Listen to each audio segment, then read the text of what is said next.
From Wish TV and the All Indiana Podcast Network, this is the News 8 Daily 8 Podcast with Wish TV's Kylie Conway. A Wish TV News 8 update. Hi, this is Kylie Conway, and this is your News 8 Daily 8 for Wednesday, August 3rd. Wednesday. It's going to be some soupy conditions out there. Highs in the low to mid-90s and very muggy air. The humidity will make it feel even warmer, maybe feeling like 100 degrees.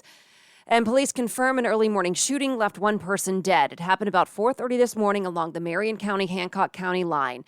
Officers tell us they found the victim outside a home on Tapp Drive. It's near State Road 40 and Cumberland Road. They tell us the victim is male, but didn't say whether it's a man or someone younger. We are working to find out a name and age. Police also tell us that they do have a person in custody in connection to the shooting. No word on that person's name. We'll bring you updates as we get them on wishtv.com. An amended version of the abortion bill is headed to the full Indiana House of Representatives. A House committee approved the bill last night. It removed criminal penalties from the bill and deleted a section giving the Attorney General the power to prosecute abortion cases. The panel also added an exception for cases when the mother's health is at risk and changed the deadline for rape and incest victims to get an abortion to 10 weeks regardless of age. Democrats wanted to extend that deadline to 20 weeks. But the Republican committee chair says she'd rather have that conversation with the full House. I would like the opportunity, if you'd be willing, to do a second reading amendment so that we could get an idea, even propose even different weeks. I don't have a consensus or an idea at this point. I'm sure we need to digest a lot of what they say. It's just a little bit hard to know what this body might do on second reading, but there's really no reason to just kind of split the difference and call it 10 weeks. If a 10-year-old child has been raped or inflicted incest upon them and they're pregnant, I don't know why you're going to tell them they only have 10 weeks, one, to figure out they're pregnant, and then two, decide what they want to do about that. The full House is scheduled to debate the amendments tomorrow and then vote Friday. The committee vote came after more than 8 hours of testimony. More than 100 people spoke against the bill, either saying it goes too far or not far enough. And as a college student, I don't feel safe here, knowing that I could become pregnant against my own will and that I will not be able to access the health care that could one day protect my life and my livelihood. I think it's important to understand that this isn't just about life as a biological human being. This is also about me as an emotional and a social person. And abortion is the destruction of that human life. How could you ever fight to allow for exceptions to that? Give them that choice, Senator Glick said. Don't foster that evil on them after the evil they've already suffered. I'm sorry, but with respect, that's not evil. That is a child. Our crew at the State House reports no one who spoke fully supported the bill as written. And the Justice Department is suing the state of Idaho over its abortion law. It's the department's first major challenge to the Supreme Court's decision to overturn Roe v. Wade. The suit was filed yesterday, claiming Idaho's restrictive law conflicts with federal law. The suit seeks to hold invalid the state's criminal prohibition on providing abortions as applied to women who are suffering medical emergencies. Under a federal law known as the Emergency Medical Treatment and Labor Act, or EMTALA, every hospital that receives Medicare funds must provide necessary stabilizing treatment to a patient who arrives at an emergency room suffering from a medical condition that could place their life or health in serious jeopardy. In some circumstances, the medical treatment necessary to stabilize the patient's condition is abortion. Idaho Governor Brad Little says the suit is unnecessary and calls it an overreach by the Biden administration. In Kansas, voters rejected a ballot measure that would have tightened restrictions on abortion or outright banned the procedure. It's the first official sign from voters on abortion access following the overturning of Roe. The state officially favors Republicans, so the vote marks a major win for abortion rights activists. And today, a Senate committee looks at the House version of an inflation relief bill. The panel on taxes and fiscal policy will hear it. The bill includes money for maternal care and child care connected to the abortion bill. It also calls for the $225 payments to all taxpayers that the Indiana governor and House Republicans support. But Senate Republicans have said they would reject. We come in friendship. We thank you for your leadership. We want the world to recognize that. Nancy Pelosi left Taiwan this morning after spending last night and much of today there. Pelosi is the highest-ranking American official to visit the country in 25 years. She met with Taiwan's president and other local leaders and received Taiwan's highest civilian honor.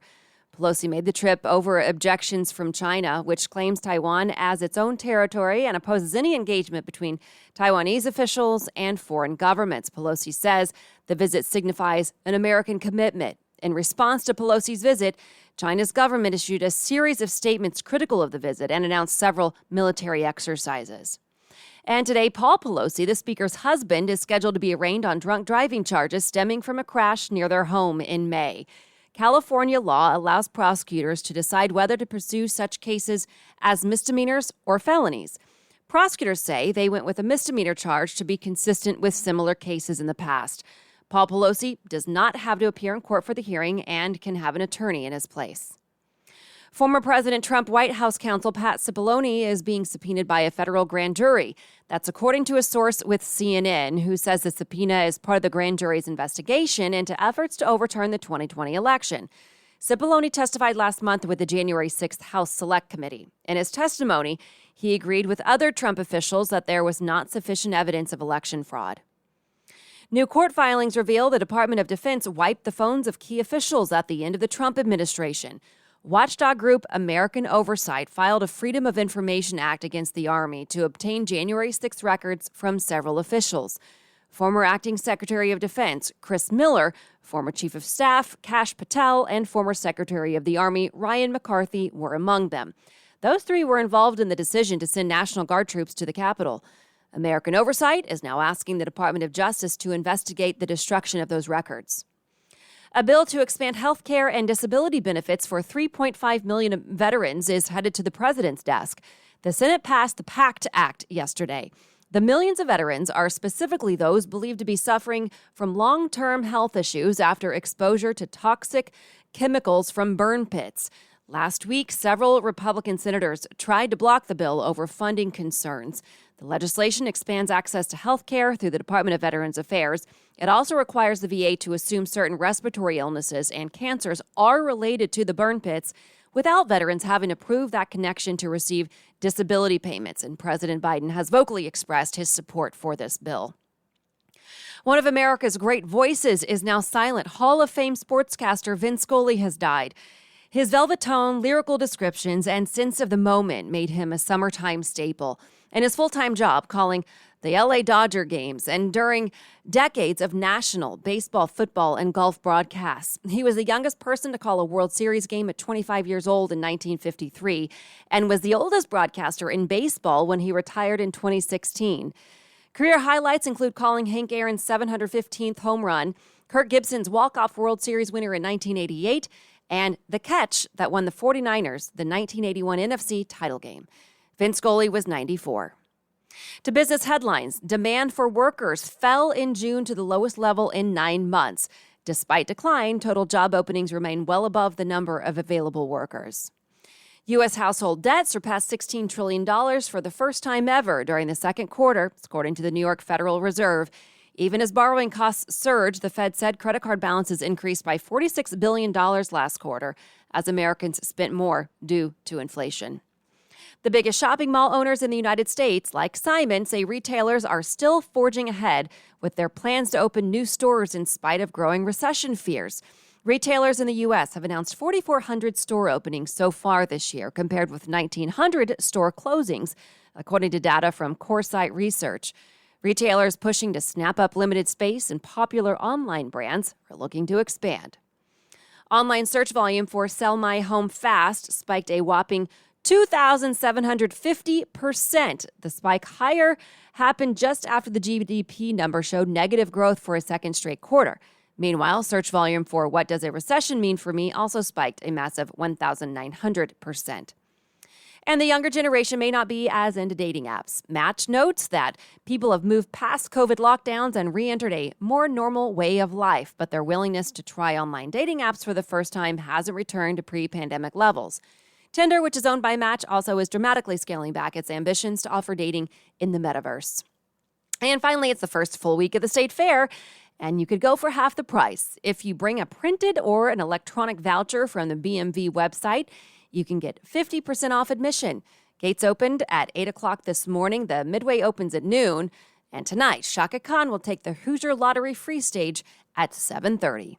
This has been your News 8 Daily 8 for Wish TV. I'm Kylie Conway. Online at wishtv.com and follow us on Facebook when you search Wish TV. This is the News 8 Daily 8 podcast with Wish TV's Kylie Conway. A Wish TV News 8 update on demand for even more on demand and on the go. Connect with Wish TV on Facebook at wishtv.com and on the free Wish TV mobile app. Thank you for listening. And be sure to like, subscribe, and follow this podcast for updates every weekday morning on the All Indiana Podcast Network and wherever you get your podcast.